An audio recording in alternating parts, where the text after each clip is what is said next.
बाबासँगै खाना पर्ने रे साथीहरू। ल हेर्नु त यहाँ आज एकादशी भनेर मैले रोटी बनाइदिन्छु।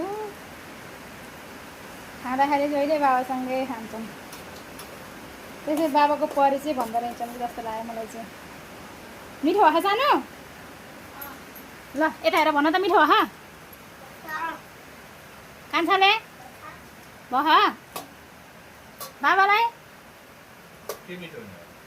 खाना क्या मैले बनाएको रोटी र सब्जी।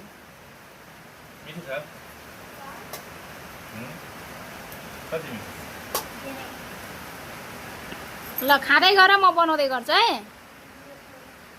तातो तातो खाने हो। सानोलाई चिसो ला खाऊ अनि हामी घुम्न जाऊँ ल अहिले साँझमा। हस् ल यता हेर त कति निउर्या साना छोरा मम्मीले हेर देखो नि मिठो हो कि होइन? बाबासँगै खाइक्यो सानबीलाई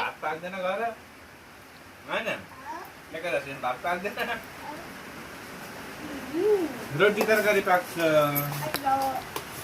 हाम्रो कान्छो छोरो ठुलो छोरो र बाबा कौन है रोटी पाक्छ एकैछिन पाक्दैछ बनाउँदैछु। कति मिठो भएको नि त्यसरी नै एकै फेरि नहाल के। ए सानो बिस्तारै खाऊ।